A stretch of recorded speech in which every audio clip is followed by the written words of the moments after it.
So ఏంటి ఇప్పుడు బండారు వంశీకృష్ణ గారు ఏమంటున్నారంటే వాళ్ళ తల వాళ్ళే బగలగొట్టుకొని ఎన్నికలకి ఒక రీజన్ కావాలి, ఒకటి ఎన్నిక రద్దు కావాలి, రెండోది గెలిస్తే దానికి ఒక రీజన్ చూపించాలి అనే ఒక అంశాన్ని వారు లేవనెత్తినటువంటి పరిస్థితి. ఏమంటారు? నమస్కారం అండి. మీకు ప్యానల్ పాల్గొన్న పెద్దలకు, చూస్తున్న వీక్షకులకు అందరికీ.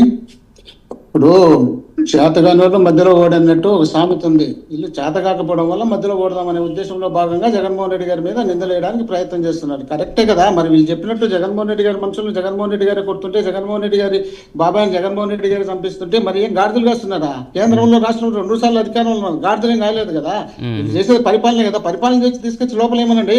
నిన్న రమేష్ గారి మీద చెప్పు ఒక నిమిషం ఆగండి, మాట్లాడండి మీరు మాట్లాడండి. మోహన్ రెడ్డి గారు మాట్లాడండి. మన సోదరుడు సతీష్ రెడ్డిని వాడు వీడు అన్నప్పుడు కూడా నేను చెప్తున్నా భాష మార్చుకోమని చెప్పి, అంతేగాని నేను అడ్డం రావద్దు. కాబట్టి పులివెందులు వీళ్ళు గెలిచడం ఏంది? తల కిందులు పడి ప్రయత్నం చేసిన కాదు. చంద్రబాబు నాయుడు గారు అక్కడ గెలవాలనే ఉద్దేశంలో భాగంగానే ఆ నియోజకవర్గం పక్కన ఉన్నటువంటి కమలాపురం నియోజకవర్గంలో, ఇది జమలమూడి నియోజకవర్గంలో ఒక మీటింగ్ పెట్టారు. ఆ మీటింగ్ లో ఆదినారాయణ గారిని పిలిపించుకున్నారు. బీజేపీ నాయకుడిగా మాట్లాడకుండా ఆదినారాయణ గారు తెలుగుదేశం పార్టీ నాయకుడిగా మాట్లాడి, సార్ మేము గెలిపిస్తాం సార్, మీకు గిఫ్ట్ ఇస్తాం సార్, మీ కాళ్ళ కాడితే పెడతాం సార్, మీరు మమ్మల్ని చూడండి సార్, మాకు ఏదైనా బిల్లులు చేయండి సార్, మాకు ఏదైనా పనులు చేయండి సార్, మేము చెప్పినట్టు వినండి సార్ అని చెప్పి చెప్పుకున్నారు. అదే పనిగా మన బీటెక్ రవి గారు ఇప్పుడు పోయినసారి ఏదో ఎమ్మెల్సీ ఎన్నికల్లో వివేకానంద రెడ్డి గారిని ఓడించినాం కదా, ఆ రోజు ఓడించిన తర్వాత నాకు వర్కులు ఇచ్చినారు, కాంట్రాక్ట్ ఇచ్చినారు, ఎమ్మెల్సీ ఇచ్చినారు, ఇవన్నీ ఇచ్చినారు కదా. తర్వాత ఇప్పుడు ఏదో ఒకటి జెడ్పీటీసీ గెలిపించుకుంటే రాష్ట్రంలో నేనేదో ఒక పెద్ద లీడర్ లాగా ఎక్స్పోజ్ అవుతాము, నేనేదో అభివృద్ధి చేసుకుందాము, నేను డెవలప్ అవుదామనే ఉద్దేశంలో భాగంగా వాళ్ళు ప్రయత్నాలు చేస్తున్నారు తప్ప అక్కడ గెలిచే పరిస్థితే వాళ్ళకు రాదు.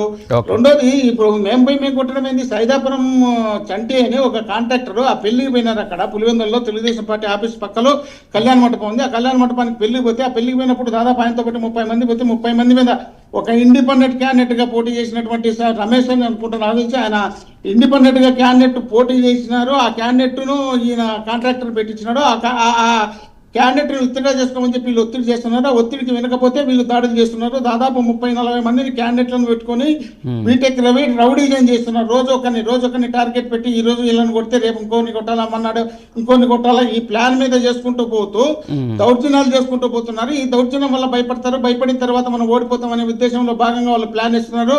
పులివెందుల్లో మహిళలు గెలిపించారు. వీళ్ళు జన్స్ అవసరం లే, మహిళలే గెలిపించారు. జగన్మోహన్ రెడ్డి గారి నాయకత్వాన్ని బలపరిచి గెలిపిస్తారనే విషయం వీళ్ళు గుర్తు పెట్టుకోకుండా వీళ్ళు ఇష్టం వచ్చినట్టు వీళ్ళు ప్రయత్నం చేస్తున్నారు. ఈ ప్రయత్నంలో వీళ్ళు ఫెయిల్ అవుతారు.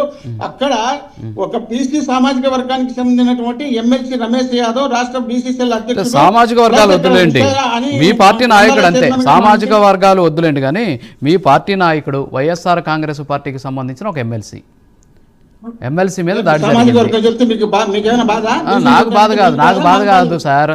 అంటే దాడులు చేసేటప్పుడు సామాజిక వర్గాలు చూసి దాడులు చేయలే కానీ కాదు మోహన్ రెడ్డి గారు, మోహన్ రెడ్డి గారు అంటే సామాజిక వర్గాల జోలికి ఎందుకు అంటున్నా నేను. అంతే, ఆయన ఎమ్మెల్సీ కదా, ఎమ్మెల్సీ గురించి మాట్లాడుతున్నాను. బాధ కాదండి, ఎందుకు అంటున్నా నేను. అవునబ్బా, నేనే వాళ్ళ మాత్రం వాడు వీడియో తిట్టలేదు కదా, నేనే సబ్జెక్ట్ మాట్లాడుతున్నా. ఖచ్చితంగా అంటే నేను చెప్పేది అంటే దాడులు చేసేటప్పుడు సామాజిక వర్గాలు చూసి దాడులు చేయరు.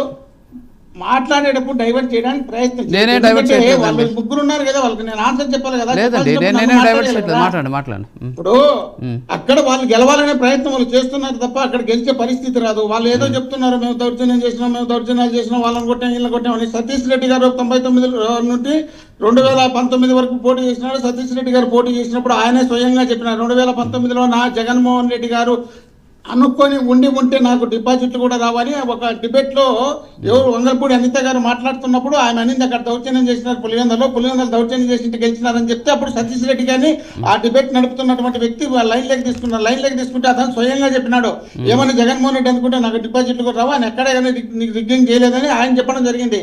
నిన్నగాక మన ఎలక్షన్ అయిపోయిన తర్వాత బీటెక్ రవి గారు చెప్పారు, జగన్ తలుచుకుంటే 10 నిమిషాలు నేను ఉండనని చెప్పి బీటెక్ రవి గారు చెప్పినారు. జగన్మోహన్ రెడ్డి గారు ఏ ఒక్క రోజు కూడా వాళ్ళ తాతను చంపినటువంటి Perla Siva Reddy, Perla Parthasarathi Reddy market yard chairman ఇప్పటికి కూడా గన్మెన్ లేకుండా తిరుగుతున్నాడు. అయినా కూడా ఎక్కడా వాళ్ళకి జోలికి పోలేదు. ఏంటి ఇష్టం వచ్చినట్టు మనం పెట్టుకొని వాళ్ళని మాట్లాడితే ఎట్లవుతుంది? ఇప్పుడు బాబాయ్ చెప్పినారు, అబ్బాయిని చెప్పినారు, ఇంకోటి చెప్పుకునేటప్పుడు మనం ఏం చేస్తున్నాం? మన పరిపాలన చేసేది 30 సంవత్సరాలు, 45 సంవత్సరాలు రాజకీయ అనుభవం, 15 సంవత్సరాలు ముఖ్యమంత్రి, ప్రతిపక్ష నాయకుడు. మరి ఏదో చేయమని చెప్పండి. అటు చేయలేకుండా పోయి కేవలం అటు దౌర్జన్యం చేసి గెలిచినామంటే ఈ మెసేజ్ రాష్ట్ర వ్యాప్తంగా పోవాలి. ఆ రోజు కుప్పంలో ఖచ్చితంగా మనం అన్ని ఓడిపోయినాము. అక్కడ కుప్పంలో ఓడిపోయినాం కాబట్టి పులివెందులో ఓడించి సరే, మోహన్ రెడ్డి గారు. భాగమే చేస్తున్నారు. ఓకే, మోహన్ రెడ్డి గారు కుప్పం గురించి రీజన్స్ ఉండే కుప్పం గురించి మాట్లాడారు కాబట్టి సార్ మోహన్ రెడ్డి గారు ఇక్కడ డెవలప్ చేయండి. వెరీ గుడ్ మోహన్ రెడ్డి గారు కుప్పం గురించి మాట్లాడారు కాబట్టి కుప్పంకి సంబంధించి ఒక ప్రశ్న నేను అడుగుతున్నాను. మన కుప్పంలో మీరు సరే జగన్మోహన్ రెడ్డి గారిని పక్కన పెడదాం, మీ పార్టీని పక్కన పెడదాం, మోహన్ రెడ్డి గారు ఆత్మసాక్షిగా కుప్పంలో మేము రాజ్యాంగబద్ధంగా ప్రజాస్వామ్యయుతంగా అక్కడ ఎన్నికలు నిర్వహిస్తే మేము గెలిచామని చెప్పగలిగినటువంటి పరిస్థితి ఉందా? అక్కడ మీరు వాళ్ళు ఏం చెప్తారో తెలుసు కానీ మీరే చెప్పెట్టుకున్నారు అక్కడ కుప్పం. అంటే నేనున్నాను సార్, కుప్పంలో ఉన్నా. కుప్పంలో సార్ కుప్పంలో హలో సార్ వినండి మోహన్ రెడ్డి గారు, కుప్పంలో నేనున్నా. ఎలక్షన్ జరిగే రోజు నేనున్నాను కుప్పంలో నేనున్నాను సార్. 45 సంవత్సరాలు ఒక్క నిమిషం 45 సంవత్సరాల ఎక్స్పీరియన్స్ కలిగినటువంటి నాయకుడు పోటీ చేసిన ఉన్నటువంటి నియోజకవర్గం అది. ఆయన ఫస్ట్ నుండి ఇప్పటి వరకు 83 తర్వాత 85లోనూ 89లోనూ పోటీ చేసినాడు. అప్పటి నుండి ఇప్పటి వరకు అక్కడ ఎమ్మెల్యేగా గెలుస్తున్నటువంటి నియోజకవర్గం అది. ఆ నియోజకవర్గంలో ఆయన కావాల్సినటువంటి సామాజిక వర్గం పక్కన పెడితే ఆయన కావాల్సినటువంటి క్యాడర్ ఉన్నటువంటి నియోజకవర్గం. ఆ నియోజకవర్గంలో పోయి మేము దౌర్జన్యం చేయడానికి ఈ రోజు పులివెందుల్లో వాళ్ళు ఏ విధమైనటువంటి దౌర్జన్యం చేస్తున్నారో ఆ విధమైనటువంటి దౌర్జన్యం చేయడానికి మేము పులివెందుల నుండి తీసుకొచ్చి పోటీ చేయలేదు. మీరే చెప్పేశారు కదా, ఇప్పుడు అది కానప్పుడు వాళ్ళు దాడి చేశారు, మేము చేసాం అవకాశం ఉంటుంది. దౌర్జన్యం అనేది చేయాలనుకొని ఉంటే రాష్ట్రంలో ఏ ఒక్కరు తెలుగుదేశం పార్టీ వాళ్ళు నిలిచే వాళ్ళు కాదు.